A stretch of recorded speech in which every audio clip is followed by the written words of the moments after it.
Howdy, pipe making fans. Jerky B here. I'm going to talk to you about pipe number 9, the devil pipe. I call it the devil pipe not because it looks like a devil, but because it was a devil to make. Here we go. Hey folks, I'm working on pipe number 9 now, which is going to be kind of a skinnier pipe with a lot more angles. I just didn't do a very good job on the clay model, but I have this sort of L-shaped briar that I've been trying to figure out what to do with, and then a friend of mine said he really liked this pipe. He showed me a picture of it. It's shaped like this. And I'm like, oh, wow, that fits pretty near perfectly on this piece of wood. So I've laid it out here. I've decided to use the 3/4 inch chamber bore today. I've already gone ahead and sanded the end there to be perpendicular so that I can land the drill on it. I'll be using the drill with the Forstner bit already in it for the stem fitting. The stem got cut a little bit too small, so I'm going a little bit smaller with the drill. It's perfect though. It fits that stem perfectly. I've marked my center here. The chamber is going to be about here. The outer diameter of the bowl is going to be about like that. Hoping it looks nice when I'm done. I'm skipping a lot of steps in the videos these days because, you know, once I've shot the steps, it's the same over and over. So I get bored mixing it all together. I can head over to the drill press and I'll show you drilling, probably at super high speed. Alright, so I've lined myself up so this pilot bit is going down. I haven't set the depth yet because this isn't the final hole, this is just a starter hole. I've marked it by putting a little divot into my spot. Just got to get that lined up, okay. Now I'm using a 5/64 for the pilot hole. I like to drill a pilot hole before I do the 1/8 because it makes it a little more accurate.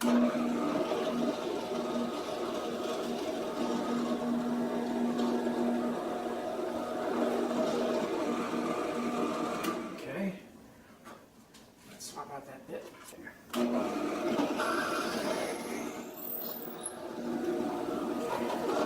That is as far as my drill press goes.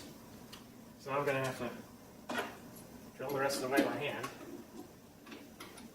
Just take a second to set that up. Okay, I've got these little drill stops, Kutzall brand, and they're just like, you know, a donut with a set screw on the side. You put it over your drill and tighten the set screw at the right depth. And then you can drill to the right depth with a hand drill. So you don't want to go in there. Come on, buddy. There we go. So I've got my drill.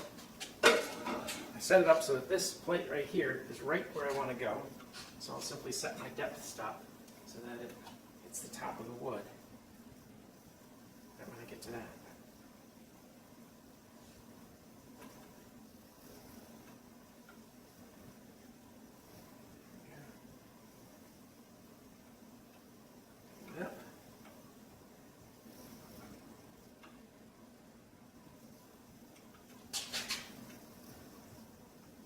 It's a little bit too high. So the problem is I got a notch out here, right? So I gotta kind of figure this out. There.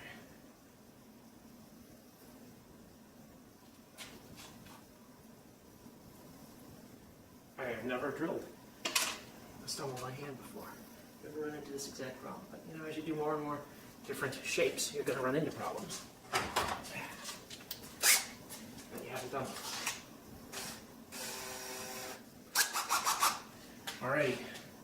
Put this down on the table so that I'm not rocking all over the place. I don't know whether you can see this or not. It's not going to be that interesting.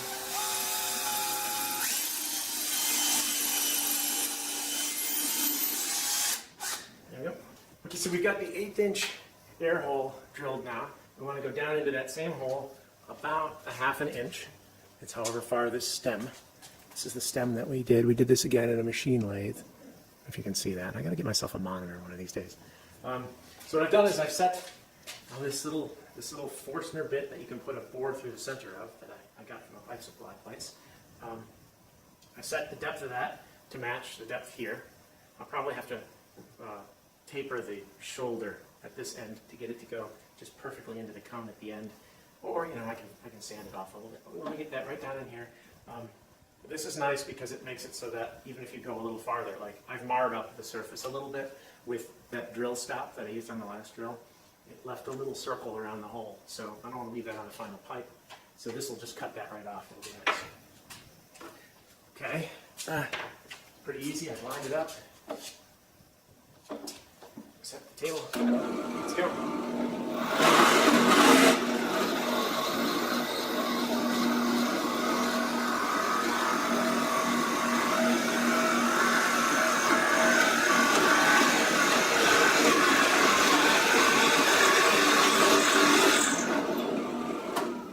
I've put a 7/30 seconds in here just to get the chamber started.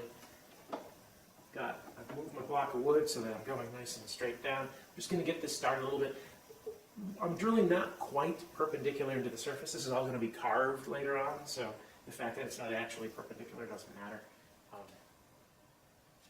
What matters is that I don't go too deep. So once again, I've set the depth that I want to go. I've put the block of wood in right at the depth that I want to go, which makes it a lot easier when you're trying to set the depth here. You just drop the drill bit down until it hits that, and you set your little thumbnail. For the pilot hole, I don't need to set a depth.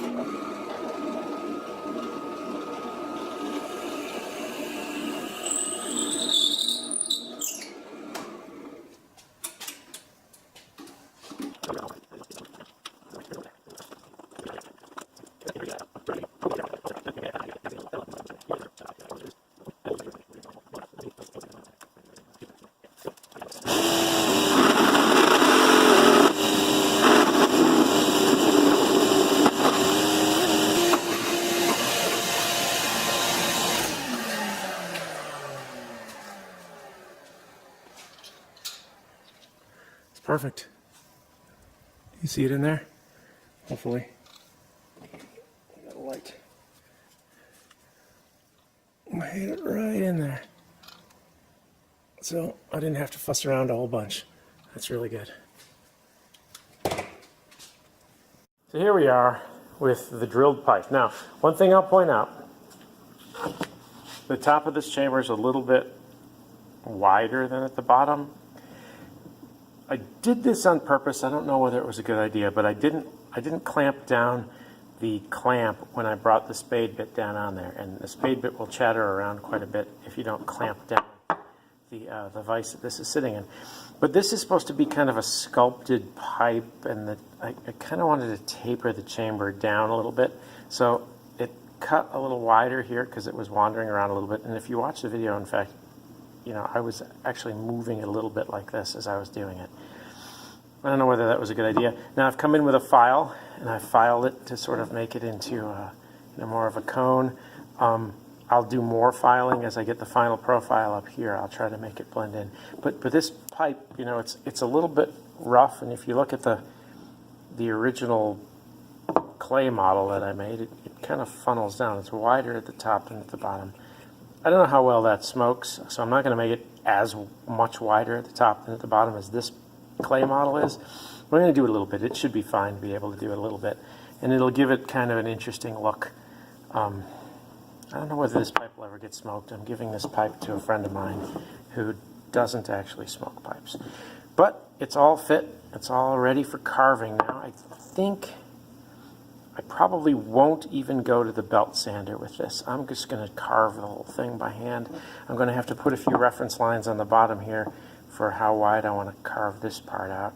I'll have to draw, basically I'll have to draw this sort of profile on the bottom before I start just winging at it with the Dremel tool.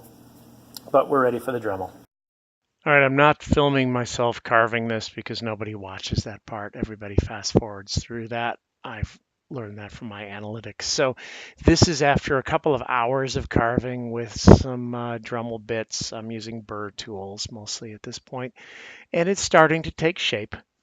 There's a lot more work to go. This has been a very challenging shape to carve. I've ended up mostly not using the burr tools, but instead using the Dremel kind of blade tools that leave a much smoother surface. One of the big problems is that none of the burr tools will cut a straight edge.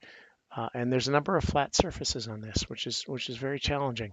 So I've spent many more hours doing this over the course of of a couple weeks. I haven't had a lot of time to spend on it. But this is roughly the final shape. I still have some cleanup to do around the edges, make the corners a little bit sharper where they're supposed to be, and smooth out some of the radiuses. But this is the basic idea right here. Well, that was one of the hardest pipes I've ever made. I don't know why. It didn't look like it was going to be hard. But this is hours and hours and hours of work later. But it's finally done. I think one of the big problems was this pipe, unlike most of the others that I've made, has flat sections. That's flat there. This is, it's hard to see it up close, but this is actually 3 flat sections here. The top is curved, but that's flat. You've got this nice curve that flows up this way and around there and down there. A little knob on the front there. You can hold on to that to keep your hands from getting too warm. Overall, it went all right. There's a couple little problems with it. One is that, for reasons I don't really know, the 1/8 inch air bore that went in here, I went a little too far with that, and so it kind of passes through the bottom of the bowl as opposed to just stopping right on the edge. That won't affect how it smokes. Another problem is that I cracked the stem a little bit when I was fussing with it. Yeah, I got it all repaired now, but I don't know how long it's going to hold. I'm probably going to have to buy a new stem and replace that stem. Oops, I've missed a little spot here. Oh, that's just wax buildup. So I went with the two-tone stain. This is a dark brown color, and then saddle tan for the top. I like it. It's kind of 70s looking almost, but it's a pretty looking pipe. I'd like to smoke it, but it's for a friend of mine who doesn't actually smoke pipes. Maybe he'll start. When I made that flying squirrel pipe, I gave that to a friend of mine who doesn't smoke pipes, and he's really enjoying smoking pipes from what I hear.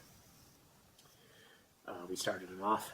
We've started now a pipe club, a smoking club, where we get together every now and then. Right now the weather's been terrible. And we all sit around and smoke pipes. Most of us have pipes that I've made, but not everyone. I have a few commercial pipes. I tend to end up smoking a commercial pipe because I give away on the good pipes. I guess I have one pipe, pipe number 3. I smoke pipe number 3 a lot. All right, that's that. I've got to figure out what I'm going to do for the next one. Thanks everyone for watching. I didn't on this one film every step because I've learned you guys don't actually watch it when I do that. I've got the analytics on YouTube that tells me nobody makes it past 5 minutes in my videos. So I'm trying to make them shorter and shorter. Okay, I'll come back with another pipe as soon as I figure out what I'm going to do. Thank you.